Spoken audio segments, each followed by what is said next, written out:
Good morning दोस्त। आज हम लोग खोट्ठा व्याकरण में संज्ञा स्टार्ट करने जा रहे हैं। सबसे पहले देखते हैं परिभाषा। संज्ञा के माने हो है कोनो नाम, जैसे चीज बसुत, बेगेत, जगह ठाव या भाव विचार। जैसे हो गया चीज बसुत में रोमतराय, लहुआ, खीरा, चूका, तेलई, गांजा, बढ़नी। अब हो गया बेगेतवाचक। बेगेतवाचक में पानुरी जी, तिलका मांझी, बिरसा मुंडा, महात्मा गांधी, मंगरी, बुधनी, करुआ। अब जगह ठाव में रांची, चतरा, हजारीबाग, पारसनाथ, इचाक, बगोदर, देवघर। भाव विचार में बुढ़ारी, सुंदराही, रागे का मतलब होता है गुस्सा या ढड़ नाच, जिसको कुटनी बोलते हैं। लुरगेर, पुरखोती, नाचेक, अनमनी, ढांगा का मतलब होता है लंबा, चपचपी, कनकनी। ये सब क्या है? भाववाचक है। अब संज्ञा के भेद। अर्थ के विचार से 5 भेद होते हैं। अर्थ के विचार से संज्ञा के 5 भेद करल गेले हैं, जिसमें पहला है बेगेत, जिसको व्यक्तिवाचक बोलते हैं।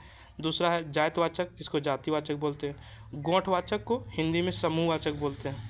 चौथा भाववाचक, भाववाचक को भाववाचक ही बोलते हैं। पांचवा है द्रव्यवाचक।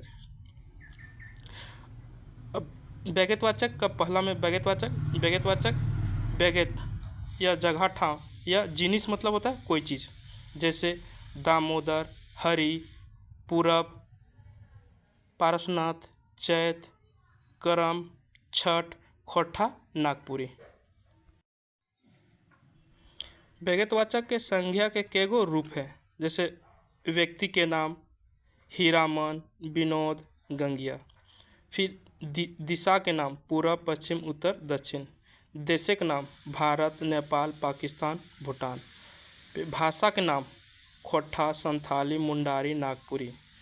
फिर नदी, डैम, तालाब, जैसे दामोदर, तेलैया डैम, मैथन।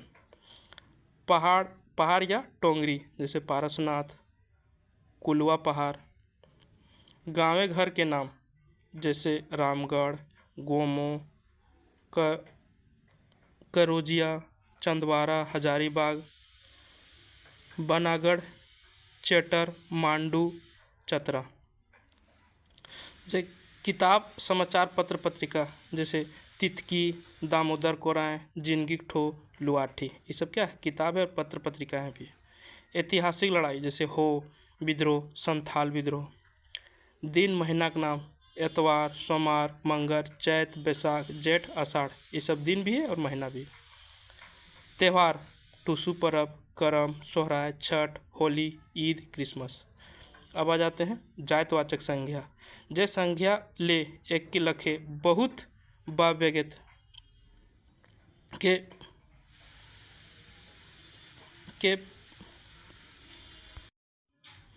पहचाने के नाम फरिच हो है, ओकरा जातवाचक संज्ञा कहल जाए। जैसे गरु डांगर, पहाड़, टुंगरी, नदी, गाय, कौआ, तोता, मैना, घर, जिसको खोट्ठा में डिंडा बोलते हैं, टेबुल, कलम, किताब। अब आ गया थर्ड में गोठवाचक संख्या। गोठवाचक मतलब समूहवाचक। जे संज्ञा से कोनो वस्तु बेगेत के गोठ व भीड़ के भाव फुर्चा है, ओकरा गोठवाचक संज्ञा कहल जाए। जैसे बैठकी मतलब सम्मेलन या सभा, जतरा मतलब झांकी, पेठिया मतलब बाजार, स्कूल, मेला, बरियात, सेना। ये सब भाववाचक। चौथा में क्या था? भाववाचक। जे कोनो शब्द ले कोनो चीज या बेगेत के गुण और दशा और भाव के बोध हो है, तकरा भाववाचक संज्ञा कहल जाए। जैसे बुढ़ारी, सुंदराई, ढड़नाच मतलब फुटानी, लुरगरी, पुरखोती। फिर भाववाचक में है जातवाचक। जैसे जात में बूढ़ा का बुढ़ारी, घोड़ा का घोड़ागिरी, छुआ का छुआली, बूढ़ी का बुढ़री, पांडे का पांडेगिरी, पितर का पितरांद। विशेषण से सुंदर से सुंदराई, करिया से करिट्ठा, कनकन से कनकनी, लूर से लुरगरी। पिलपिल से पिलपिला, चरचर से चरचराई, सनसन से सनसनी। अब क्रिया से नाच से नाचे, गान से गावे, पढ़ से पढ़ुआ, सर्वनाम से आपन से अपनौती, अपनौती, अपनावल, हमें से हमुअल या हमुआ। पांचवा और आखिरी है द्रव्यवाचक संज्ञा, जेकर नाप तोल हो है तकर नाम से द्रव्यवाचक संज्ञा कहल जाए। जैसे लुगा, चोकला, दूध, पानी, घी, सोना, कच्चा का मतलब होता है पैसा, पटपरी मतलब तिनका, माखन, कोयला, ये सब का नाप तोल होता है। अब उत्पत्ति के विचार से संज्ञा के भेद, उत्पत्ति के विचार से संज्ञा के 3 भेद होते हैं। तो रूढ़, यौगिक मतलब यौगिक और योगरूढ़। पहला रूढ़, वैसन संज्ञा जकर से कोनो अर्थ ना फुर्चा है। जैसे मधु, मधु को तोड़िएगा तो म प्लस धु, तो इसका कोई अर्थ नहीं निकल रहा, इसलिए ये रूढ़ हो गया।